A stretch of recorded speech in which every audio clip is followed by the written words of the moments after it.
পশ্চিমবঙ্গের রাজনীতিতে কি হচ্ছে? সবাই বলছেন মুর্শিদাবাদ চলো। তাও তো বিমানবাবু দিনের আলোয় ফিশ ফ্রাই খেতে গিয়েছিলেন, কিন্তু মোহাম্মদ সেলিমের পার্টি তারা রাতের অন্ধকারে হুমায়ুন কবিরের কাছে চলে যাচ্ছেন। একদিকে মমতা বন্দ্যোপাধ্যায় তিনি দাঁড়িয়ে ঈদ উল ফিতরের মঞ্চে বলছেন বিজেপি ইজ প্র্যাকটিসিং ধর্ম ইজ এ গান্ধা ধর্ম। ফিরাদ হাকিম কলকাতার মহানাগরিক তিনি বলছেন আমরা যারা হিন্দু হয়ে জন্মেছি আমরা দুর্ভাগা, প্রত্যেক মুসলমানের উচিত একজন করে হিন্দুকে ওই কি সব করে না ওদের ওভাবে দলে টেনে নিয়ে আসা। অর্থাৎ দাওয়াতে ইসলামের কথা প্রকাশ্যে চলছে। মুখ্যমন্ত্রীর বিধায়ক তিনি দাঁড়িয়ে মুর্শিদাবাদ জেলায় বলছেন আমরা হিন্দুরা এখানে 30%কে দয়ে রেখে দিয়েছি, যখন চাইবো কেটে গঙ্গার জলে ভাসিয়ে দেব।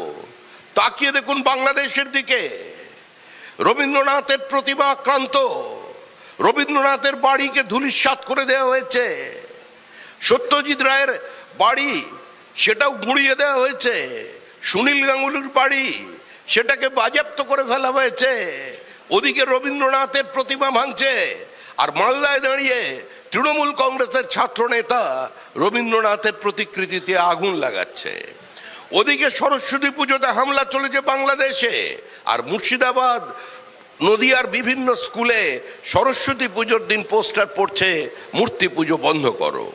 ওখানে দুর্গা প্রতিমা আক্রান্ত হচ্ছে, আর এখানে আমাদের সল্টলেকের অনতি দূরে আজকে কালী ঠাকুরের বিসর্জনে তার উপরে বোমা পড়ছে। কতদিন এই পরিস্থিতি চলবে? মুর্শিদাবাদের ঘটনা মানুষকে চোখে আঙুল দিয়ে দেখিয়ে দিয়েছে সেদিনের আর বেশি দেরি নেই, যেদিন প্রত্যেক বাড়িতে এসে বাংলাদেশের মতো বলে যাবে প্রদীপ জ্বালতে পারবা, শাঁখ বাজাতে পারবা না, মরা পোড়াতে পারবা, কিন্তু হরিবোল দিতে পারবা না।